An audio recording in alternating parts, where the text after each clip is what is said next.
कामदेव के शत्रु शिव जी के सभ्य भाव के भय को हरने वाले काम रूपी मत वाले हाथी के लिए सिंह के समान योगियों के स्वामी, ज्ञान के द्वारा जानने योग्य गुणों की निधि, अजय निर्गुण निर्विकार माया से परे देवताओं के स्वामी, दुष्टों के वध में तत्पर ब्राह्मण वृंद के एकमात्र देवता, जल वाले मेघ के समान सुंदर श्याम कमल से नेत्र वाले पृथ्वीपति राम के रूप में परम देव श्री राम जी की मैं वंदना करता हूँ।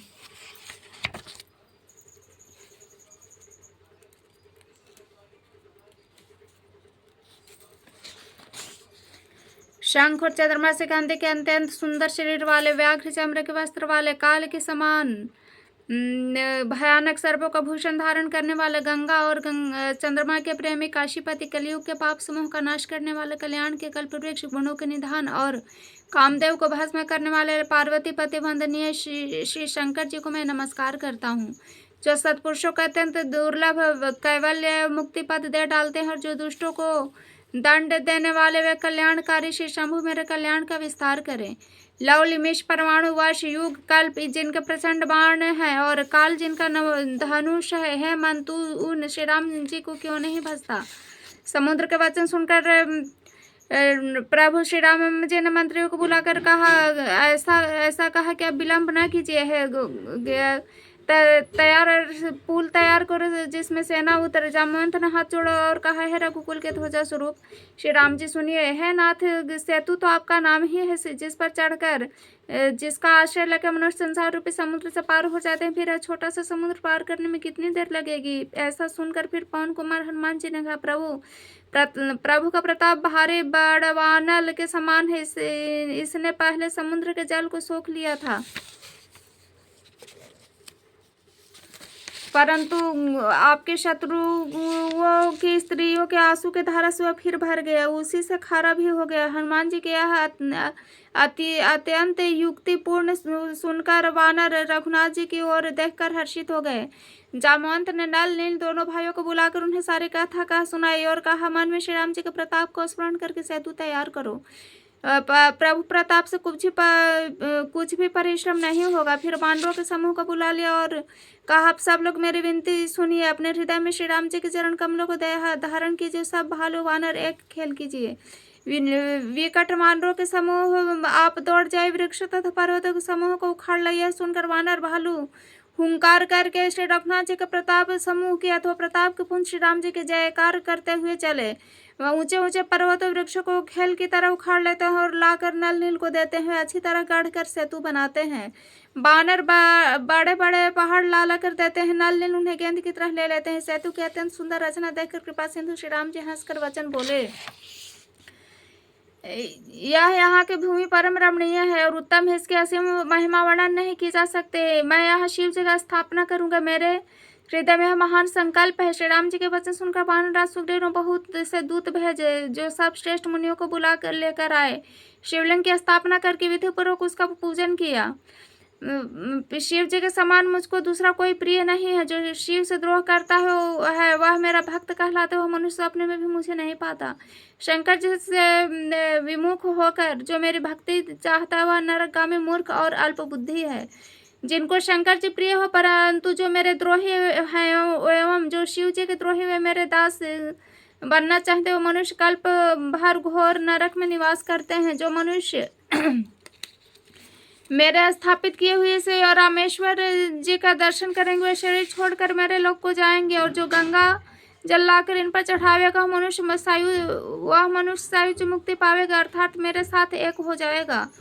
जो छल छोड़कर निष्काम होकर श्री रामेश्वरम जी की सेवा करेंगे उन्हें शंकर जी मेरी भक्ति देंगे। और जो मेरे बनाई हुई सेतु का दर्शन करेगा वह बिना ही परेशान संसार रूपी समुद्र से तर जाएगा।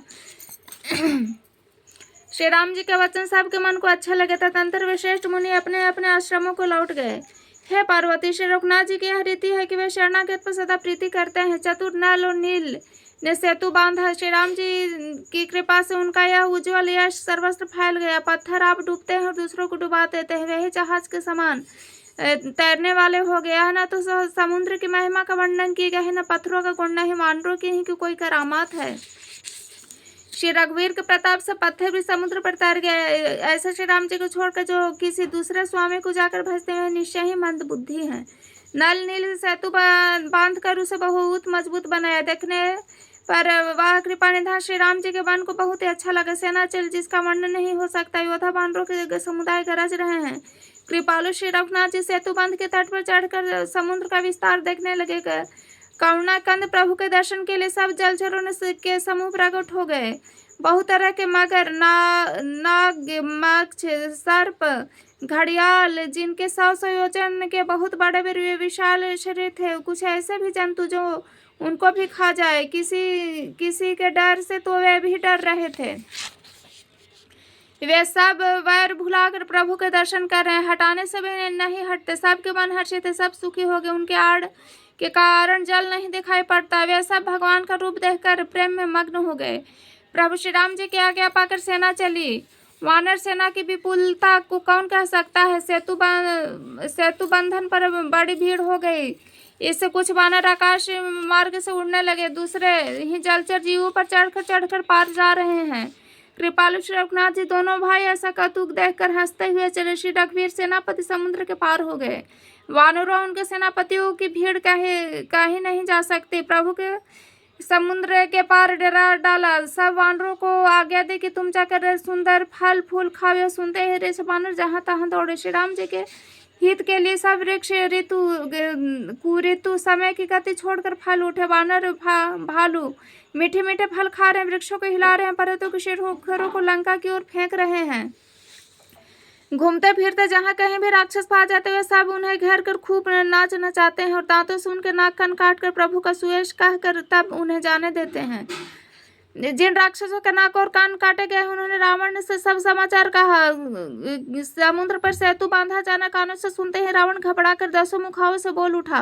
वन निधि, नील निधि, जल निधि, सिंधु वारिशी, तोय निधि, कंपति, उदती, पयोधि, नदीश को क्या सचमुच ही बांध लिया। फिर अपने व्याकुलता को समझकर ऊपर से हंसता हुआ भय को भुलाकर रावण महल को चला।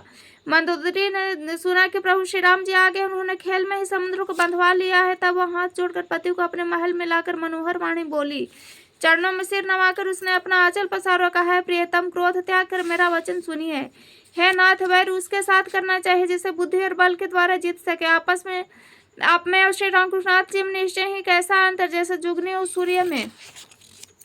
जिन्होंने विषय रूप से अत्यंत बलवान मधु और कैटभ दैत्य मारे, वराह और निशु रूप से भगवान शूर वीर दीति के पुत्रों हिरणाक्ष और हिरण्यकश्यप का संहार किया। जिन्होंने वामन रूप से बलि को बांधा, परशुराम से सहस्त्रबाहु को मारा, वे ही भगवान पृथ्वी का भार हरण करने के लिए राम रूप में अवतरित हुए हैं। श्री राम जी के चरण कमलों में सिर नवाकर उनकी शरण में जाकर उनको जानकी जी सौंप दीजिए और पुत्र को राज्य देकर वन में जाकर श्री रघुनाथ जी का भजन कीजिए। हे नाथ, श्री रघुनाथ जी तो दिनों पर दया करने वाले, सन्मुख जाने पर तो बाघ भी नहीं खाता। आपको तो कुछ करना चाहिए था, वह सब आप कर चुके। आपके देवता, राक्षस तथा चर अचर सभी को जीत लिया है। दशमुख संत जन ऐसे नीति कहते हैं कि चौथापन में राजा को वन में जाना चाहिए। स्वामी, वहाँ आप उनका भजन कीजिए जो सृष्टि रचने वाले, पालन करने वाले, संहार करने वाले हैं। हे नाथ, आप विश्वों की सारी ममता छोड़कर उन्हीं के शरण गत में प्रेम करने वाले भगवान के भजन कीजिए, जिनके लिए श्रेष्ठ मुनि साधन करते हैं। राजा राज छोड़कर वैरागी हो जाते हैं।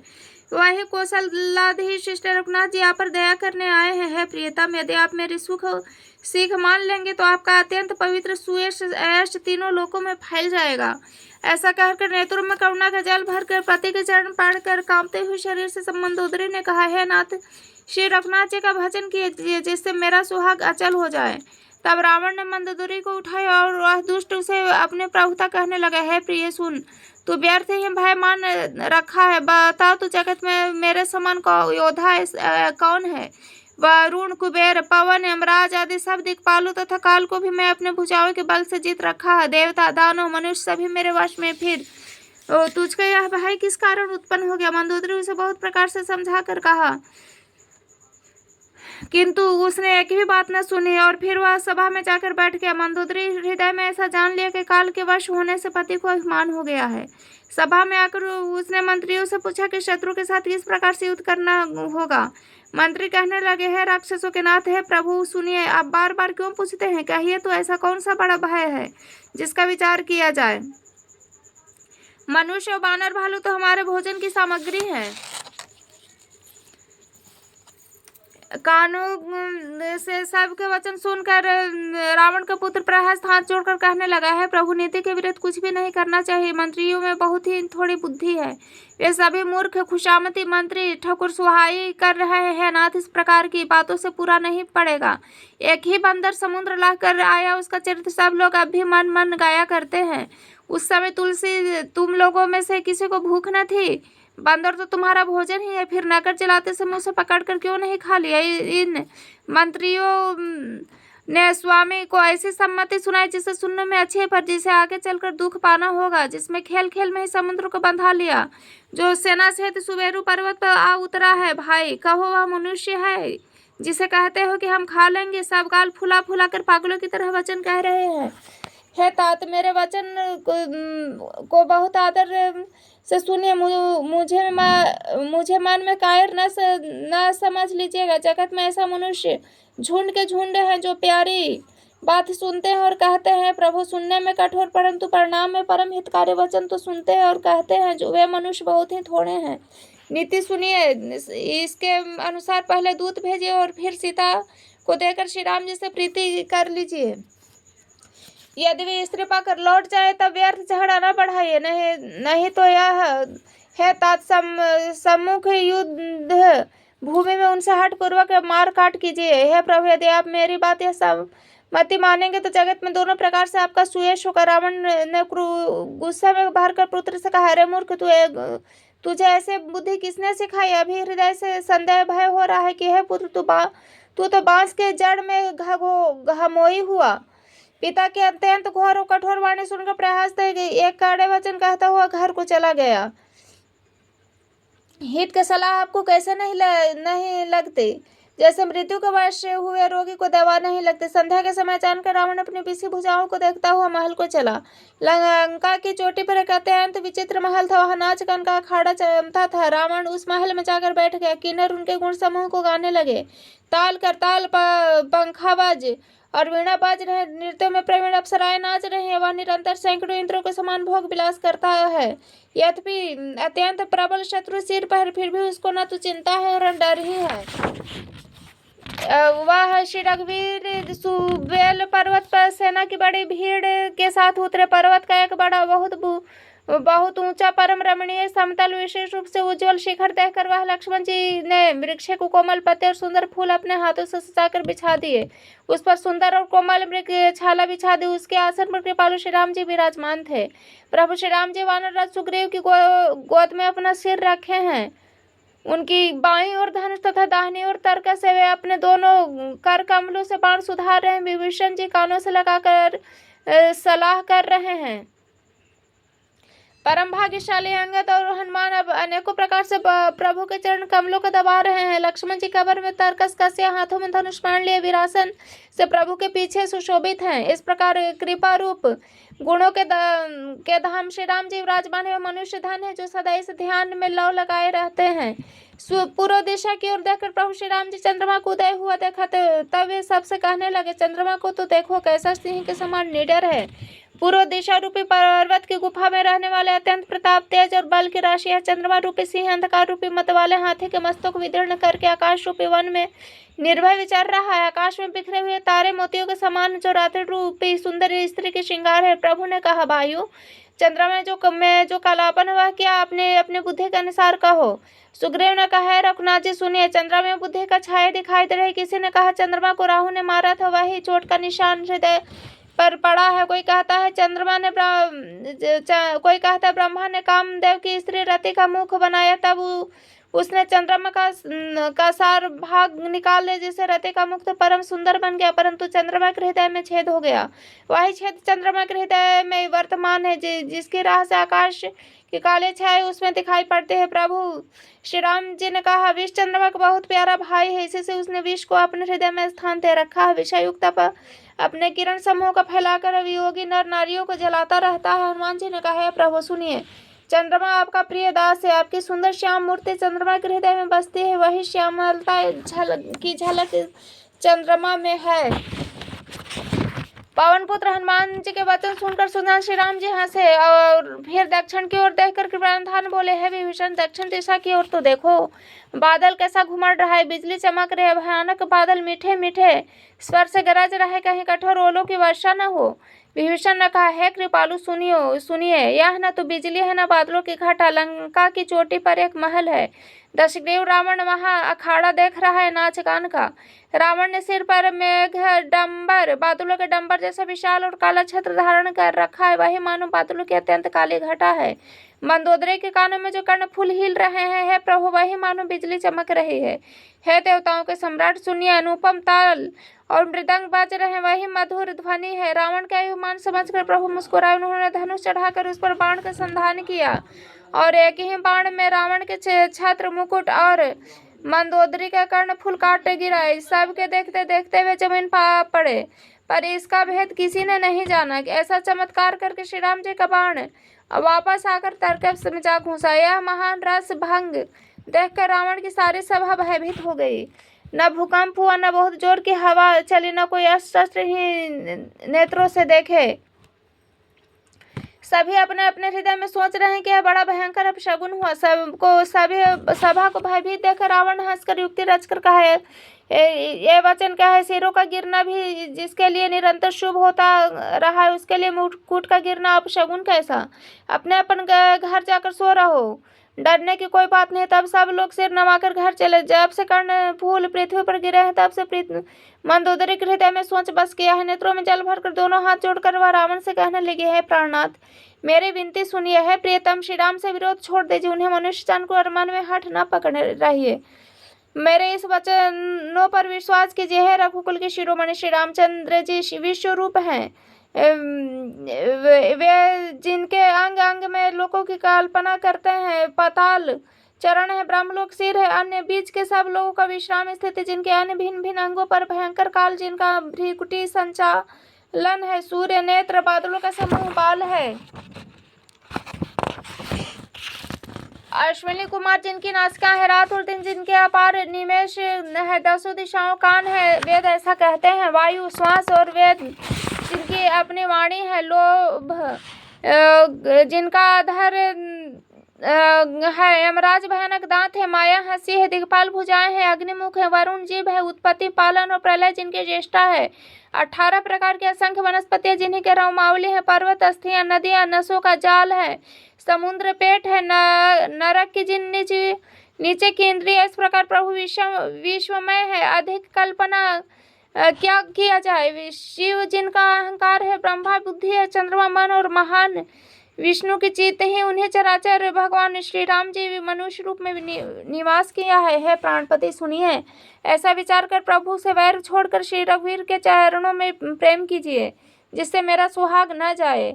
पत्नी के वचन कानों से सुनकर रावण खूब हंसा और कहा, अहो मोह की महिमा बड़ी बलवान है। स्त्री का स्वभाव सब सत्य कहते हैं कि उसके हृदय में 8 अवगुण सदा रहते हैं, साहस, झूठ, चंचलता, माया, भय, अविवेक, अपवित्रता और निर्दयता। तू शत्रु का समग्र रूप गाया और मुझे उसका बड़ा भारी भय सुनाया है। प्रिय, यह सब स्वभाव से ही मेरे वश में है। तेरी कृपा से मुझे यह अब समझ पड़ा कि है प्रिय, तेरी चतुराई में जान गया। तू इस प्रकार मेरी प्रभुता का बखान कर रही है। मृगनयनी, तेरी बातें बड़ी गूढ़ है, समझने पर सुख देने वाले, सुनने में भय छुड़ाने वाले है। मंदोदरी ने मन में ऐसा निश्चय कर लिया कि पति को कालवश मति भ्रम हो गया है। इस प्रकार बहुत से विनोद करते हुए रावण को सवेरा हो गया। तब स्वभाव से ही निडर और घमंड में अंधा लंकापति सभा में गया। यद्यपि बादल अमृत से जल बरसाते हैं, तो भी वेद फूलता फलता नहीं। इसी प्रकार चाहे ब्रह्मा के समान भी ज्ञानी गुरु मिले, तो भी मूर्ख के हृदय में ज्ञान नहीं होता। यहाँ सुबेल पर्वत पर प्रातःकाल श्री रघुनाथ जी जागे। उन्होंने सब मंत्रियों को बुलाकर सलाह पूछी। शीघ्र के बताइए अब क्या करना चाहिए। जामवंत ने श्री राम जी के चरणों में सिर नवाकर कहा कि हे सर्वज्ञ, सब कुछ जानने वाले हैं, है सबके हृदय में बसने वाले अंतर्यामी, है बुद्धि बल तेज धर्म और गुणों की राशि। सुनिए, मैं अपनी बुद्धि के अनुसार सलाह देता हूँ कि बाली कुमार अंगद को दूत बनाकर भेजा जाए। यह अच्छी सलाह सबके मन में जंच गई। कृपा के निधान श्री राम जी ने अंगद से कहा, है बल बुद्धि और गुणों के धाम बाली पुत्र है, तब तुम मेरे काम के लिए लंका जाओ। तुमको बहुत समझा कर क्या कहूँ, मैं जानता हूँ तुम परम चतुर हो। शत्रु से वही बातचीत करना जिससे हमारा काम हो और उनका कल्याण हो। प्रभु के आगे सिर चढ़ाकर और उनके चरणों की वंदना करके अंगद जी उठे और बोले, है भगवान श्री राम जी, आप जिस पर कृपा करें वही गुणों का समुद्र हो जाता है। स्वामी के सब कार्य अपने आप सिद्ध है, यह तो प्रभु ने मुझे को आदर दिया है। ऐसा विचार कर युवराज अंगद का हृदय हर्षित और शरीर पुलकित हो गया। चरणों की वंदना करके भगवान की प्रभुता हृदय में धर कर अंगद सबको सिर नवाकर चले। प्रभु के प्रताप को हृदय में धारण करते हुए राण बांकुरे वीर बाली पुत्र स्वाभाविक ही निर्भय हैं। लंका में प्रवेश करते हैं रावण के पुत्र से भेंट हो गई, जो वहां खेल रहा था। बातें ही बातों में दोनों में झगड़ा बढ़ गया। दोनों ही अब अतुलनीय बलवान थे और दोनों की युवा अवस्था थी। उसने अंगद पर लात उठाई। अंगद ने वह पैर पकड़कर उसे घुमाकर जमीन पर दे पटका और मार गिरा। राक्षसों के समूह भारी योद्धा देखकर जहां तहां भागे। वे डर के मारे पुकार भी न मचा सके, एक दूसरे को मर्म भी नहीं बताते। उस रावण का वध समझकर सब चुपचाप मर जाते। रावण पुत्र का वध समझकर सब चुप मार रह जाते हैं। नगर भर में कोलाहल मच गया कि जिसने लंका जलाई थी वही वानर फिर आ गया। अब सब अत्यंत भयभीत होकर विचार करने लगे, विधाता अब जाने क्या करेगा। वे बिना पूछे ही अंगद को राह बता देते हैं, जिसे वे ही देखते हैं वे डर के मारे सूख जाता है। श्री राम जी के चरण कमलों का स्मरण करके अंगद रावण की सभा के द्वार पर गए। वे धीर वीर बल की राशि अंगद सिंह किसी शान से इधर उधर देखने लगे। तुरंत ही उन्होंने एक राक्षस को भेजा, रावण को अपने आने का समाचार सूचित किया। सुनते ही रावण हंसकर बोला, बुला लाओ, कहाँ है बंदर। आज्ञा पाकर बहुत से दूत दौड़े। वानरों के में हाथी के समान अंगद को बुला लाए। अंगद ने रावण को ऐसे बैठे देखा जैसे कोई प्राण युक्त काजल का पहाड़ हो। भुजाएं वृक्षों के और सिर पर्वतों के शिखरों के समान, रोमावली मानो बहुत सी लताएं हैं। मुंह नाक नेत्र कान पर्वत कंदराव खोह के बराबर है। अत्यंत बलवान वीर बांके वीर बाली पुत्र अंगद सभा में गए। वे मन में जरा भी न झिझके। अंगद को देखते ही सब सभासद उठ खड़े हुए। यह देखकर रावण के हृदय में बड़ा क्रोध हुआ। जैसे मतवाले हाथियों के झुंड में सिंह चला जाते वैसे श्री राम जी के प्रताप का हृदय में स्मरण करके सभा में सिर नवाकर बैठ गए। रावण ने कहा, अरे बंदर, तू कौन है दशग्रीव। अंगद ने कहा, है दशग्रीव, मैं श्री रघुवीर का दूत हूँ। मेरे पिता से और तुमसे मित्र था, इसलिए है भाई मैं तुम्हारे भलाई के लिए यहाँ आया हूँ। तुम्हारा उत्तम कुल है, पुलस्त्य ऋषि के तुम पौत्र हो। शिव जी और ब्रह्मा जी कि तुमने बहुत प्रकार से पूजा की, उनसे वर पाए, यह सब काम सिद्ध किए। लोकपालों और सब राजाओं को तुमने जीत लिया है। राजमद से या मोहवश तुम जगत जननी सीता जी को हर लाए हो। अब तुम मेरे शुभ वचन सुनो। उनके अनुसार प्रभु श्री राम जी तुम्हारे सब अपराध क्षमा कर देंगे। दांतों में तिनका दबाओ, गले में कुल्हाड़ी डालो, कुटुंबियों सहित अपनी स्त्रियों के साथ लेकर आदर पूर्वक जानकी जी को आगे करके इस प्रकार सब भय छोड़कर चलो।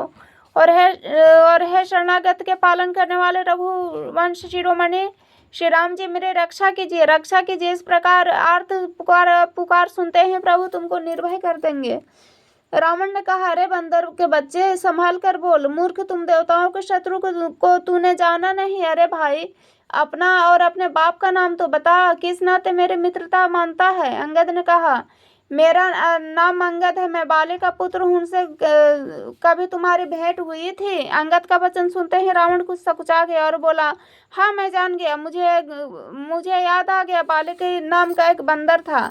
अरे अंगद, तू ही बाली का लड़का है। अरे कुलनाशक, तू तो अपने कुल रूपी बांस के लिए अग्नि रूप ही पैदा हुआ, गर्भ में ही क्यों ना नष्ट हो गया। तू व्यर्थ ही पैदा हुआ, जो अपने ही मुख से तपस्वियों का दूत कहलाया। बाली की कुशल तो बता, वह कहाँ है। तब अंगद ने हंसकर कहा, 10 दिन बीतने पर स्वयं ही बाली के पास जाकर अपने मित्र को हृदय से लगाकर उसे से कुशल पूछ लेना। श्री राम जी से विरोध करने पर जैसे कुशल होगी वह सब तुमको वे सुनावेंगे। हे मूर्ख सुन, भेद उसी के मन में पड़ सकता है जिसके हृदय में श्री रघुवीर न हो। सच तो यह है कि मैं कुल का नाशक सच तो है कि मैं तो कुल का नाश करने वाला हूँ, और हे रावण तू कुल के रक्षक हो।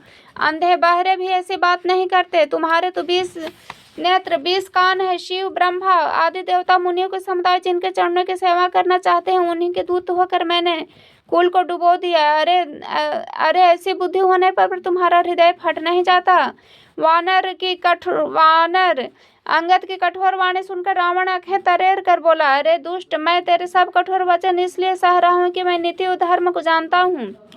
अंगद ने कहा, तुम्हारे धर्मशीलता मैंने सुनी है। वाह यह कि तुमने पराई स्त्री की चोरी की है और दूत की रक्षा की बात तो अपनी आंखों से देख ली। ऐसे धर्म को व्रत को धारण करने वाले तुम डूब कर मर नहीं जाते। नाक कान से रहित बहन को देखकर तुमने धर्म विचार कर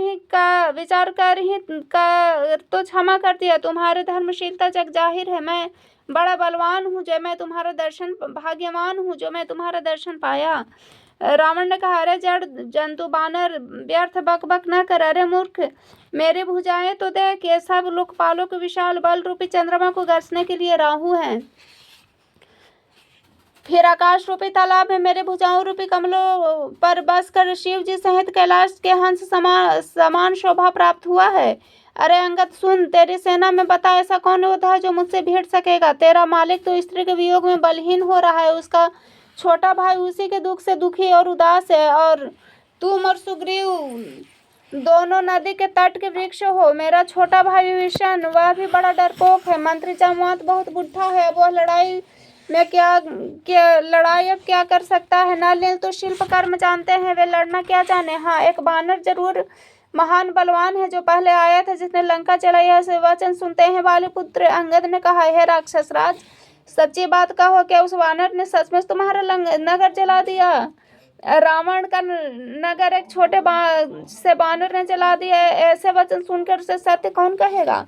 हे रावण, जिसको तुमने बहुत बड़ा योद्धा कहकर सराहा, वह तो सुग्रीव का एक छोटा सा दौड़कर चलने वाला है हरकारा है। वह बहुत चलता है, वीर नहीं। उसको तो हमने केवल खबर लेने के लिए भेजा था। क्या सचमुच ही उस वानर ने प्रभु की आज्ञा पाए बिना ही तुम्हारा नगर जला डाला। मालूम होता है इसी डर से वह लौटकर सुग्रीव के पास नहीं गया और कहीं छिप रहा। हे रावण, तुम सत्य ही कहते हो, मुझे सुनकर कुछ भी क्रोध नहीं। सचमुच हमारी सेना में कोई भी ऐसा नहीं जो तुमसे लड़ने में शोभा पाए। प्रीति और बैर बराबरी वालों से ही करने चाहिए। नीति ऐसे ही है। सिंह यदि मेढक को मारे तो क्या उसे कोई भला कहेगा। यद्यपि तुम्हें मारने में श्री राम जी की लघुता है, बड़ा दोष भी है। तथापि हे रावण सुनो, क्षत्रिय जाति का क्रोध बड़ा कठिन होता है। वक्रोक्ति रूपी धनुष से वचन रूपी बाण मार कर अंगद ने शत्रु का हृदय जला दिया। वीर रावण उस बाणों के मानो प्रत्युत्तर रूपी षडसियों से निकाल रहा है। तब रावण हंसकर बोला, बंदरों में यह एक बड़ा गुण है कि जो उसे पालता है उसका वह अनेकों प्रकार से भला करने की चेष्टा करता है। बंदर को धन्य है जो अपने मालिकों के लिए लाज छोड़कर जहाँ तहाँ नाचता है। नाच कूद कर लोगों को रिझाकर मालिक का हित करता है, यह उसके धर्म की निपुणता है। हे अंगद, तेरी जाति स्वामी भक्त है, तू अपने मालिक के गुण इस प्रकार कैसे न बखानेगा। मैं गुण ग्राहक और परम सुजान हूँ, इसी से तेरी जली कटी बक बक कान नहीं देता। अंगद ने कहा, तुम्हारी सच्ची गुण ग्राहकता तो मुझे हनुमान ने सुनाई थी। उसने अशोकवन को विध्वंस करके तुम्हारे पुत्र को मारकर नगर जला दिया, तो भी तुमने अपनी गुण ग्राहकता के कारण यही समझा कि उसने तुम्हारा कुछ भी अपकार नहीं किया। तुम्हारा वही सुंदर स्वभाव विचार कर हे दशरथ मैंने दृष्टता की। हनुमान ने तो कुछ कहा था, उसे आकर मैंने प्रत्यक्ष देख लिया। तुम्हें न लज्जा है, न क्रोध है, न चिढ़ है। अरे रावण बोला, अरे वानर, जब तेरी बुद्धि है तब तो तू बाप को खा गया। ऐसे वचन कहकर रावण हंसा। अंगद ने कहा, पिता को खाकर भी तुमको भी खा डालता, परंतु अभी तुरंत कुछ और ही बात मेरे समझ में आ गई। अरे नीच अभिमानी बाली, निर्मल यश का पात्र जानकर तुम्हें मैं नहीं मारता। रावण, यह तो बता कि जगत में कितने रावण हैं। मैंने जितने रावण कानों से सुन रखे हैं उन्हें सुन। एक रावण तो बाली को जीतने में पाताल गया था, तब बच्चों ने उसे घुड़साल में बांध रखा। बालक खेलते थे और जा जाकर उसे मारते थे। बाली को दया लगी, तब उन्होंने छुड़ा लिया। फिर एक रावण जो सहस्रबाहु ने देखा और उसे दौड़कर उसको एक विशेष प्रकार के जंतु की तरह पकड़ लिया और तमाशे के लिए वह उसे घर ले आया। तब पुलस्त्य मुनि ने जाकर उसे छुड़ाया। एक रावण की बात कहने में तो मुझे बड़ा संकोच हो रहा है। वह बहुत दिनों तक बाली के कांख में रहा था। इसमें से तुम कौन से रावण हो? खिज न छोड़कर सच सच बताओ। रावण ने कहा, अरे मूर्ख सुन, मैं वही बलवान रावण हूँ जिसकी भुजाओं की लीला कैलाश पर्वत जानता है, जिसकी शूरवीरता उमापति महादेव जी जानते हैं, जिन्हें अपने सिर रूपी पुष्प चढ़ाकर मैंने पूजा था। सिर रूपी कमलों को अपने हाथों से उतार कर मैंने अगणित बार त्रिपुरारी शिव जी की पूजा की है। अरे मूर्ख, मेरी भुजाओं का पराक्रम दिक्पाल जानते हैं, जिनके हृदय में वह आज भी चुभ रहा है। दिग्गज दिशाओं के हाथी मेरे छाती की कठोरता को जानते हैं, जिनके भयानक दांत जब जाकर मैंने उसे जबरदस्ती भिड़ा, मेरे छाती में कभी नहीं फूटे, बल्कि मेरे छाती से लगते हैं मूली की तरह टूट गए, जिसके चलते पृथ्वी पर इस प्रकार हिलती है जैसे मतवाले हाथी चलते समय छोटी नाव। मैं वही जगत प्रसिद्ध प्रतापी रावण हूँ। अरे झूठी बकवास करने वाले, क्या तूने मुझको कानों से कभी नहीं सुना? उस महान प्रतापी रावण को तू छोटा कहता है, मनुष्य की बड़ाई करता है। अरे दुष्ट असभ्य तुच्छ बंदर, अब मैंने तेरा ज्ञान जान लिया। रावण के वचन सुनकर अंगद क्रोध सहित वचन बोले, अरे नीच अभिमानी, संभाल कर सोच समझ कर बोल। जिनका फरसा सहस्रबाहु के भुजाओं रूपी अपार वन को जलाने के लिए अग्नि के समान था, जिनके फरसा रूपी समुद्र की तीव्र धारा में अग्नित राजा अनेकों बार डूब गए, उन परशुराम जी का गर्व जिन्हें देखते ही भाग गया। अरे भागे शिव मनुष्य क्यों कर हैं? अरे मूर्ख उदंड, श्री रामचंद्र जी मनुष्य हैं, कामदेव भी क्या धनुर्धारी है, गंगा जी भी क्या नदी है, कामधेनु क्या पशु है, कल्प वृक्ष क्या पेड़ है, अन्न भी क्या दान है, और अमृत का क्या रस है, गरुड़ जी क्या पक्षी है, शेष जी क्या सर्प है। अरे रावण, चिंतामणि क्या पत्थर है। अरे वो मूर्ख सुन, वैकुंठ भी क्या लोक है, रघुनाथ जी की अखंड भक्ति क्या लाभों में लाभ है। सेना समेत तेरा मान मथ कर उजाड़ कर नगर को जलाकर और तेरे पुत्र को मारकर जो लौट गया, तू उनका कुछ भी न बिगाड़ सका। अरे दुष्ट, वे हनुमान जी क्या बानर हैं। अरे रावण, चतुराई कपट को सुन, कृपा के समुद्र से रघुनाथ जी का तू भजन क्यों नहीं करता? अरे दुष्ट, यदि तू राम जी का वैरी हुआ तो तुझे ब्रह्मा रुद्र भी नहीं बचा सकेंगे। अरे मूढ़, व्यर्थ गाल न मार, डिंग न हाँक। श्री राम जी से वैर करने पर तेरा ऐसा हाल होगा कि तेरे सिर समूह श्री राम जी के बाण लगते हैं वानरों के आगे पृथ्वी पर गिर पड़ेंगे, और रीछ वानर तेरे उन गेंद के समान अनेकों सिरों से चौगान खेलेंगे। जब श्री रामचंद्र जी युद्ध में कोप करेंगे, उनके अत्यंत तीक्ष्ण बहुत से बाण छूटेंगे, तब क्या तेरा ऐसा गाल चलेगा? ऐसा विचार कर उदार श्री राम जी को भज। अंगद के वचन सुनकर रावण बहुत अधिक जल उठा, मानो जलते हुए प्रचंड अग्नि में घी पड़ गया हो। वह बोला, अरे मूर्ख कुंभकर्ण, ऐसा मेरा भाई इंद्र का शत्रु सुप्रसिद्ध मेघनाथ मेरा पुत्र और मेरा पराक्रम तो तूने सुना ही होगा। मैंने संपूर्ण जड़ चेतन को जगत में जीत लिया है। अरे दुष्ट, बानरों की सहायता छोड़कर राम ने जोड़कर राम ने समुद्र बांध लिया। बस यही उसकी प्रभुता है। समुद्र तो अनेकों पक्षी भी लांग जाते हैं, पर इससे वे सभी शूरवीर नहीं हो जाते। अरे मूर्ख बंदर सुन, मेरी एक एक भुजा रूपी समुद्र बल रूपी जल से पूर्ण है। इसमें बहुत से शूरवीर देवता और मनुष्य डूब चुके हैं। कौन ऐसा है बता जो मेरे इस अथाह अपार विश्व समुद्रों का पार पा जाएगा? अरे दुष्ट, मैंने दिक्पालों को से जल भरवाया, तू एक राजा का मुझे सुयश सुनाता है। यदि तेरा मालिक जिसका गुण गाथा तू गागा कर कह रहा है संग्राम में लड़ने वाला योद्धा है, तो फिर वह दूत किस लिए भेजा है? शत्रु से प्रीति करते उसे लाज नहीं आती? कैलाश का मथन करने वाले मेरे भुजाओं को देख कि अरे मूर्ख वानर, अपने मालिक की सराहना करना। रावण के समान शूरवीर कौन है जिसे अपने ही हाथों से सिर काट कर अत्यंत हर्ष से के साथ बहुत बार उन्हें अग्नि में होम किया। स्वयं गौरीपति शिव जी इसके बात के साक्षी हैं।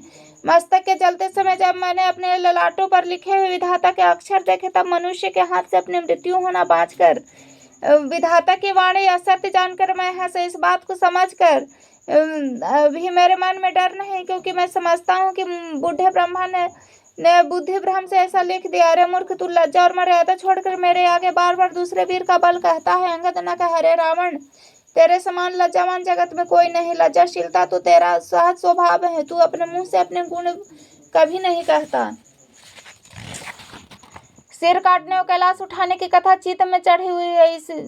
इससे तू ने उस 20 बार कहा, भुजाओं के उस बल को जो तूने हृदय में छिपा रखा, जिसने तूने सहस्रबाहु बलि और बाली को जीता था। अरे मंदबुद्धि, सुन, अब बस कर। सिर काटने से भी क्या कोई शूरवीर हो जाता है? इंद्रजाल रचने वाले को वीर नहीं कहा जाता, यद्यपि वह अपने ही हाथों से सारा शरीर काट डालता है। अरे मंदबुद्धि, समझ कर देख, पतंगे मोहवश आग में जल मरते हैं, गधों के झुंड बोझ लाद कर चलते हैं, पर इसका कारण वे शूरवीर नहीं कहलाते। अरे दुष्ट, अब मत बढ़ाओ, मत कर, मेरा वचन सुन और मान त्याग दे। दशमुख, मैं दूत की तरह नहीं आया हूँ। श्री रघुवीर ने ऐसा विचार करके मुझे भेजा है। कृपालु श्री राम जी बार बार ऐसा कहते हैं कि सियार के मारने से सिंह को यश नहीं मिलता। अरे प्रभु, अरे सूर्य, अरे मूर्ख, प्रभु के वचनों को मन में समझ कर ही मैंने तेरे कठोर वचन सहे हैं, नहीं तो तेरे मुंह तोड़कर मैं सीता जी को जबरदस्ती ले जाता। अरे अधम देवताओं के शत्रु, तेरा बल तो मैंने तभी जान लिया जब तूने सुने मैं पराई स्त्री को चुरा लाया। तू राक्षसों का राजा बड़ा अभिमानी है, परंतु मैं श्री रघुनाथ जी का सेवक का दूत हूँ। यदि मैं श्री राम जी के अपमान से न डरूं तो तेरे देखते देखते ऐसा तमाशा करूं कि तुम्हें जमीन पर पटक के तेरे सेना का संहार कर तेरे गांव को चौपट करके, अरे मूर्ख, तेरी युति स्त्रियों से जानकी जी को ले जाऊं। यदि ऐसा करूं तो भी इसमें कोई बड़ाई नहीं। मरे हुए को मारने में कुछ भी पुरुषत्व नहीं है।